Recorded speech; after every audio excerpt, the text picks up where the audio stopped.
I did continue to play guitar and in nightclubs. So till that time you were practicing Christian? I was a non-practicing Non-practicing Christian. Christian. I just became a communist after being a guitarist. Then why didn't you continue with that? They passed me some different books to read, among them Towards Understanding Islam by Sayyid Abul A'la Maududi, and Islam, the Misunderstood Religion by Muhammad Qutb. These were the main two that had the biggest impact on me.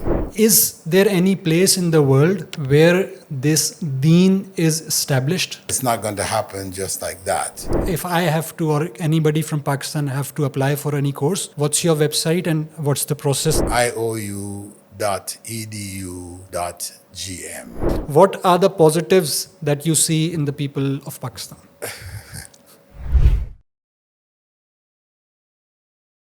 Assalamu alaikum, welcome to Asad Aijaz Podcast, and today is a very special episode where we have our guest Dr. Bilal Philips. Assalamu alaikum warahmatullah. Wa alaikum How salam are you, wa sir? rahmatullahi wa barakatuh. How are you? I'm fine, alhamdulillah. Alhamdulillah.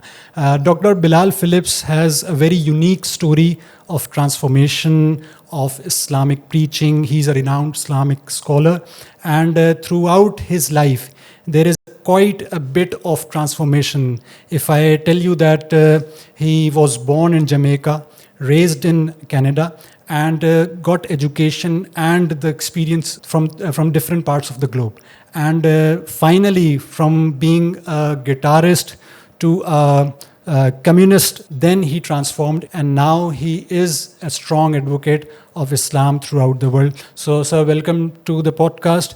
And to start the podcast, I have this book, Towards Understanding Islam. And this is the book you quoted in multiple talks, that this was one of the books, along with that of Muhammad Qutb, that you read and came closer to Islam.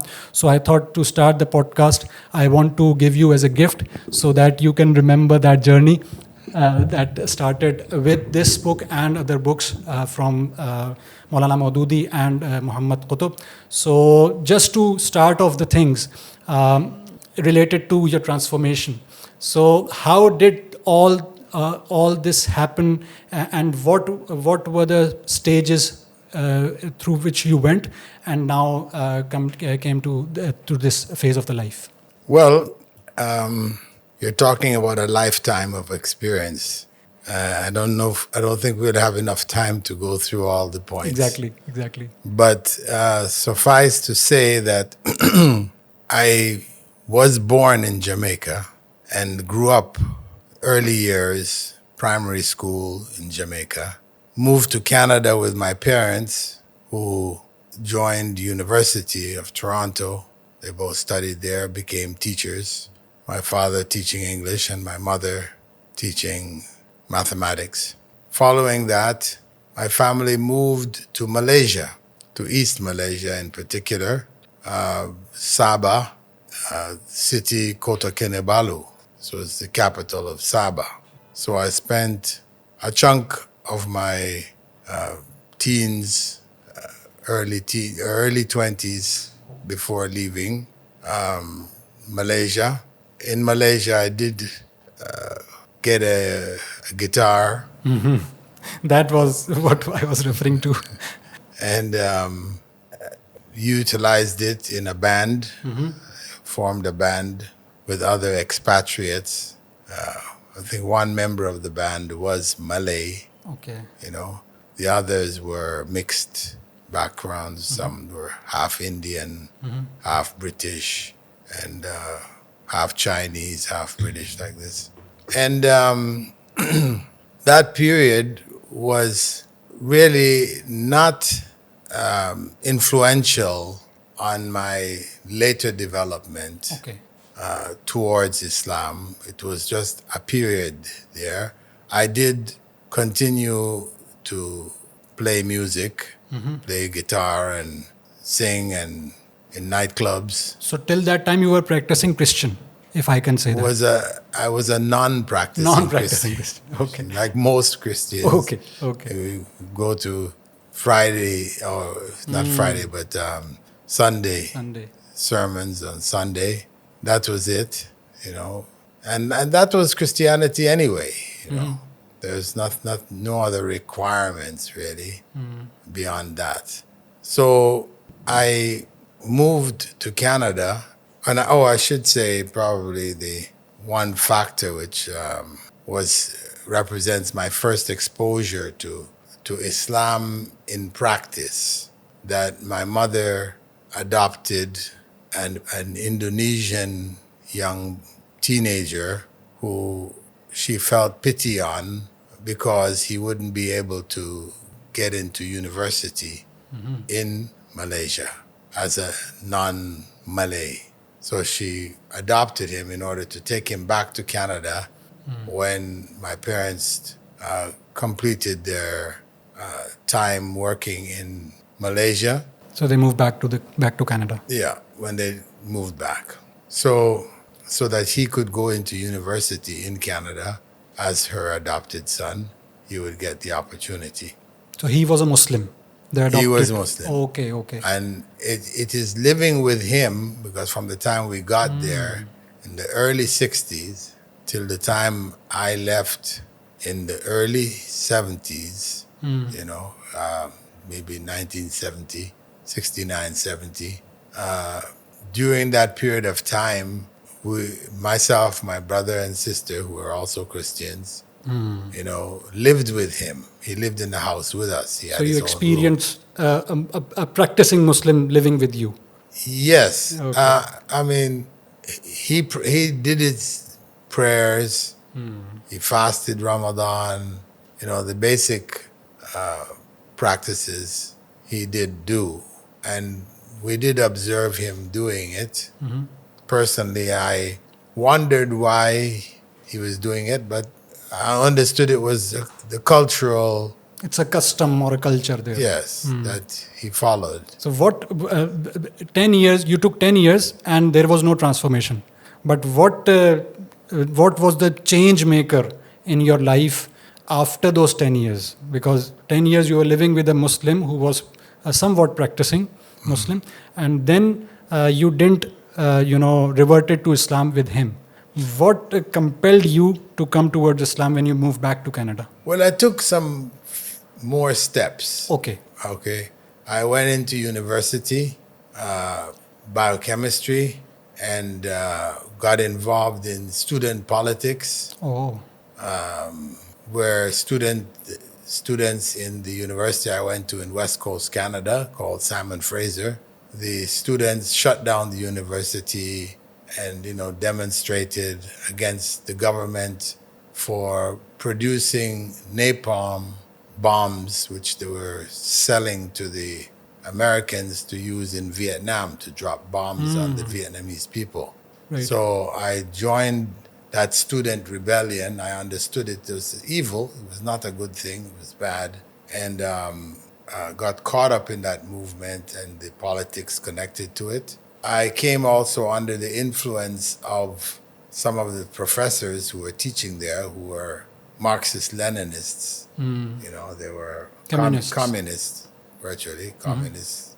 And communism, became an option, thought. I started reading on it and became enamored by it, and decided to become a communist. Okay. And at that time, I wasn't really a practicing Christian, so it's not that I left Christianity and became a communist. I just became a communist after being a guitarist. Yes, that's a better way to put it. That played a bigger role in my life than Christianity. So after joining the communist movement, I went down to the States, U.S., and got involved in student politics down there, and met a number of student leaders of the revolt against the American system of war unleashed on the Vietnamese people for whatever political gains they sought. So the thing is that in that period of time, I also started to reflect towards the end on communism itself. I had joined communism because it was supposed to be calling for equality and justice. Right. You know, so it made sense to me. I'd been reading about what happened to the Indians in North America, what happened to the Africans that were brought there, and the oppression. The civil rights movement was at its peak at that time also. So, I was conscious of all of these things, and Right. I wanted to be a part of a movement to change the society. It was more to a of better. activism rather than any literature or anything related to the ideology, but it was related to the civic rights, basic human rights, equality, and justice. Yeah. So, but then why didn't you continue with that? Well, as I said, I started to think Okay. about some discrepancies that I saw. It was an exploration. Yeah, what I noted that products which were made in Russia and China were inferior to products made in the US and the UK.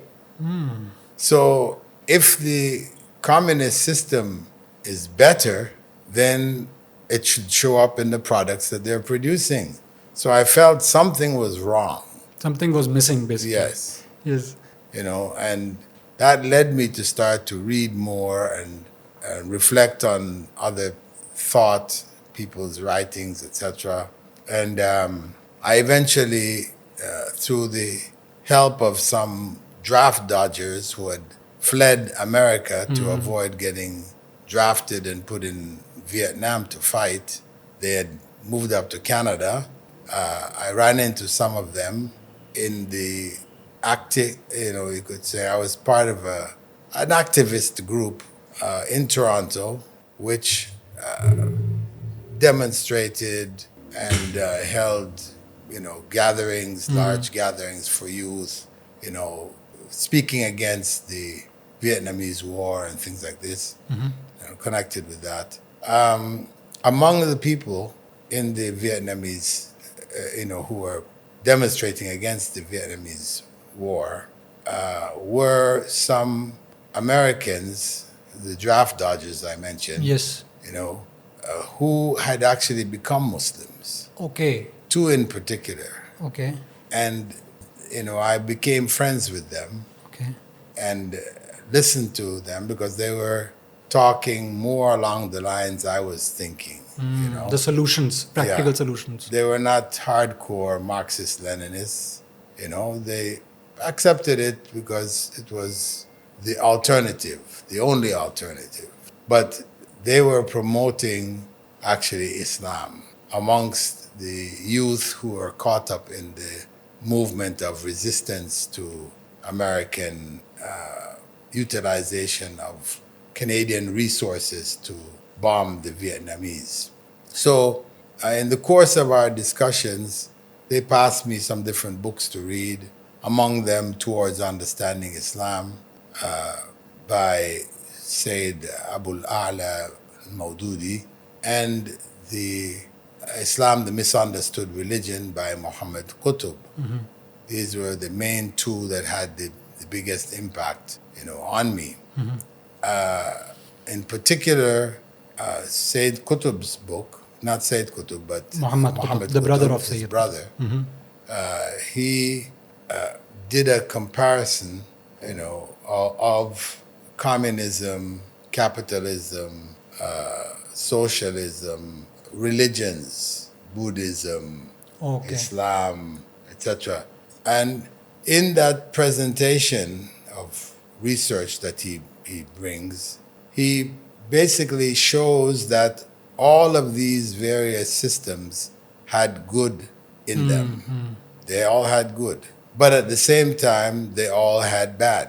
They had negative aspects to them, Okay. which made them not attractive. Not perfect. Yeah. With the exception of Islam.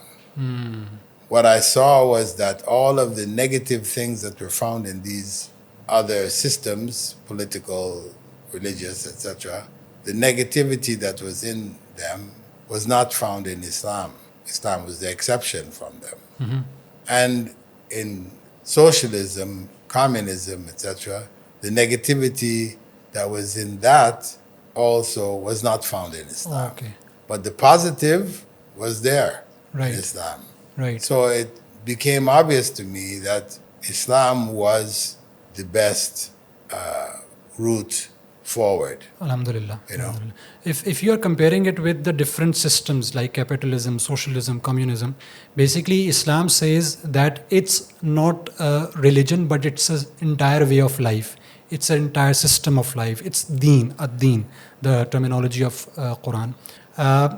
What do you have to say about that if Islam is the deen and Quran is the complete code of life, as being said now, is there any place in the world where this deen is established?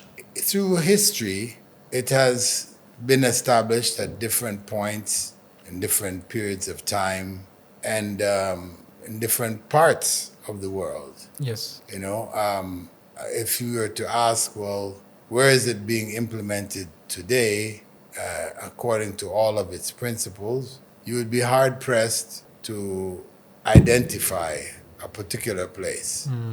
You know, but it's in practice to some degree around most of the countries of the Muslim world. You know, some of them fell under communism, like places like Uzbekistan and the other stands.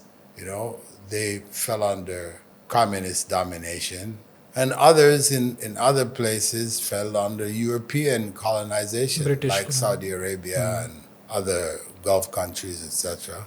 So basically, with the turn of the century, they were coming back to removing the shackles of colonialism and at the same time the shackles of the domination by communist nations of Muslim areas, Muslim lands. But it's a long period now from that time which we were talking, that it was established, it was being practiced with all with the letter and spirit, if you want to say. But now, if it is very hard to see that if it is being established, because it's a clear direction of Quran to establish Deen, to like the verses of the Quran, liyuzhirahu ala dini kulli, or an aqimuddin wala tatafarraqu fi. If you are quoting these types of ideologies, that Islam is there not to remain dominant but to dominate, but to have its impact over the society, and the God's teachings and God's orders should remain the prime. In today's world, how can we make efforts to revive this deen or establish this deen? I know that you have been working for this, like your effort to promote or to preach Islam or to have an online university dedicated for this. That's very appreciable. But what do you think that more than that can be done, or an ordinary Muslim or the movements around the world can do to again revive the spirit of establishing the deen?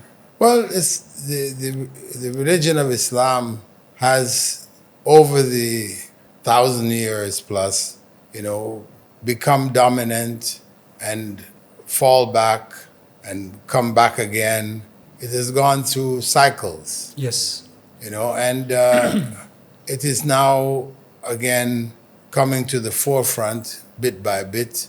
You know, from the time of Khomeini, you know, there was change on that kind of level, and the colonialists, you know, Algeria breaking the bonds of French colonialism, and the first of the countries of Africa to do so, and then others falling behind. So there are changes. It's going through certain changes right now, and we would hope that in the future Muslims will get together, reunite, you know, as one Ummah, in order to handle the challenges that we are faced with, like Gaza, you know, which can only be tackled, you know, on a group platform. Unified platform. Yes. Because we have some, things like the OIC and some bodies there, but they are right now not that effective. The sole problem being that the heads of the states or the systems being implemented in the Muslim countries are somewhat weaker and are not actually practicing the true spirit of Islam. So, apart from preaching, apart from educating the masses, so to have this impact of knowing to the reality of Deen Islam, what suggestion you have for the youth or for the public, for the entire ummah, that what can they do? Because every country have different dynamics. Somewhere there is democracy, somewhere there is autocracy, whatever. There are different modes. What can be the unifying thing or the common thing, now world being a global village, what can they do to move forward towards establishing the system of Islam, specifically the youth and public? Well, practically speaking, the public can't, in and of themselves, make a change to Islamic State or Islamic government anytime soon. Mm-hmm. The youth, by themselves, again, would not be able to do it. When they try, it becomes extremism. Yes, and, they are labeled for that. And not only that, they're labeled, And but they they do become act like this, right? You are right. They do act Absolutely, in extreme absolutely, manners, etc. absolutely. So to pull it together, it requires enlightenment, enlightenment of the youth as to the importance and significance of Islam being implemented across the board. But as I said, it's not going to happen just like that.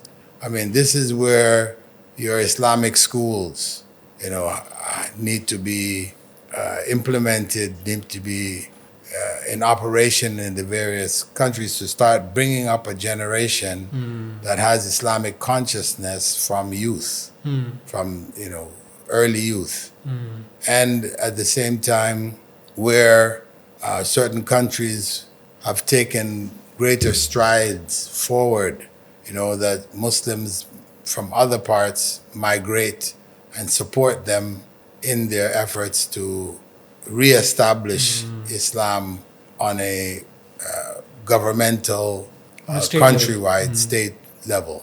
Actually, so if I go through the memory, the same two names, Maulana Maududi and Sayyid Qutb, these were being quoted in the British Parliament that the biggest threat that the West is facing is the political Islam being presented by the teachings of Maududi and Sayyid Qutb. It is on record. Some years back. Some years back, you are right. So, where does this political Islam fell now? Because we have cut down religion into multiple parts. That is religious Islam, that is political Islam, that is akhlaqiyat and the virtues of being good to everybody. But the political Islam is not being discussed any further on a public level. Rather, our preachers even, our speakers even, our khutbah Jummah even, is missing this element of teaching them that the political Islam is the way to go or this is the solution. First of all, do you agree with it that this should also be the priority of the route towards establishing Islam, or do you say that okay, political Islam is nothing, only the other parts of the Islam should be practiced? No, Islam is one way of life, one religion. It's not distributed. So, there's really no such thing as political Islam. Okay. People have used these labels Yes. in order to isolate certain elements and certain efforts and movements, etc. You're right. But ultimately, the struggle to reestablish Islam, on a countrywide level or regional level, etc. This struggle is an ongoing struggle, which is on the verge now. It's in a cycle of coming back. This, in my view, that there is change taking place. Awakening is in progress. Yes, and this is why we have so many, Islamic schools now coming up. People have started to realize the importance of Islam being taught on all levels. So people will have that consciousness to be able to make the decisions, necessary to implement Islam across the board, because that's how it was meant to be implemented. Excellent. Not only in certain areas and not in most areas. Not only in masjid, but Yeah. also in the society, also in the state level. Exactly. A bit of a tricky question to put forward. There is more especially in Pakistan and the countries like Pakistan, where there is a democratic system of voting and everything. But there is a very different debate that whether the democracy being practiced here in Pakistan, it's legitimate or keeping in view the Islamic ideology, and we have to be part of it or not. What is your consent or what is your opinion about this? Well, I personally wouldn't want to get into the politics of Pakistan. Excellent. Generally, Generally speaking. I'm not, from Pakistan. Yes. If had I been from Pakistan, it would have been something of I would try to know, I would have knowledge of, and be able to speak on. But Fair enough. I'm not. So, my concern is more the global Yes. development which is taking place, which to me is a positive development. And that's what's most important, that it be, towards positive results as opposed to destructive results. There are elements that are coming in the Sudan and other places of the Muslim world where, elements, negative elements are, attacking the societies, snatching, leadership and these kinds of things. So there's an element of turmoil. These movements have with them an element of turmoil which disrupts the operation of the society, and a lot of people lose their lives and die out of hunger, thirst, malnutrition, whatever. Our societies are being broken down to some degree, because of these developments, which we could call the political Yes. developments, which, in my view, they have behind them, other hands. Vested interests. Yes, it's not as we see it, and to know really what's behind and who is behind and all this, much of it is speculation. So I don't really get myself involved. Fair enough. In this. Okay, coming to your project of International Open University. What is this project? How long it has been in operation? And what are the future projects, especially for the youth of Pakistan? And what the Urdu literate audience have an opportunity in that project? Well, the project of the university is a global project. It's not limited to Pakistan. Okay. But if we limit our discussion here to Pakistan, the basic offering of the university, are Sharia programs and modern or contemporary subjects, which are specialized subjects of the 21st century. The university is not restricted only to standard Islamic subjects found in Islamic studies teachings in universities. So we have brought the International Open University from being just Sharia based to having expanded it to include IT and business administration and Islamic psychology, Islamic banking and finance, etc. So the effort is to expand the university into areas which are beneficial to the communities, to the various communities. Like we'll be adding nursing and pharmacy, for example, online, which makes it accessible to people who would normally not have any access. You know, so and then we've been in the process of translating various programs that we're offering. Among them, the Urdu project Yes. of Islamic studies taught by the leading scholars here in Pakistan, you know, as opposed to just translating our existing syllabus, which is in Arabic and English. And also we have in Spanish and Indonesian, Bahasa, and working on Spanish, I mentioned. And we have Russian, right? So multiple languages. Yes, we have multiple, and we're open to other languages where there is a demand for translated material to get the message So, across. Sheikh, this is all online, or is Yes. there any campus of it? There is a headquarters of the university in the Gambia, West Africa, Okay. but the university is completely online. We do have learning centers in third world countries where it's needed because of the lack of internet, good internet coverage, and also the lack of computers in many cases, and even the electricity becomes an issue Yes. in third world countries.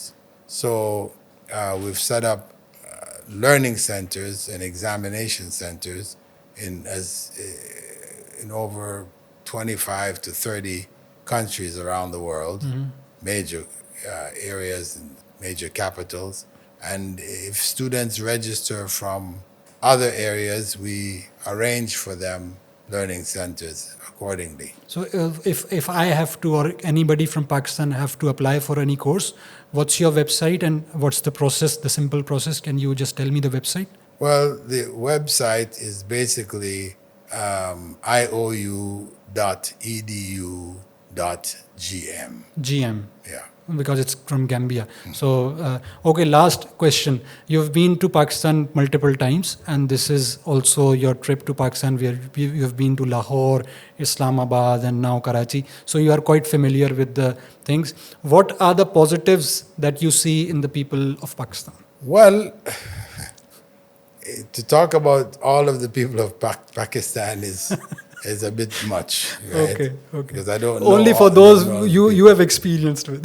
Well, you know, I mean, what surprised me, and I'd heard before anyway that Pakistanis tend to be, very charitable, But then when I heard in Karachi that they have the practice of restaurants giving free food to poor people and so on, and the degree to which it is being implemented, it is amazing. It is something noteworthy, and I will mention it wherever I go, because it should be, this is being done. There's this generosity here, which is missing in other places.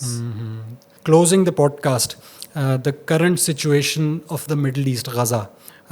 What can we do as an individual? Prayers or help or be their voice. What can we do for this people? Well, as you said, prayers, this is what the Muslim does, believer does. They turn to Allah, ask Allah to help.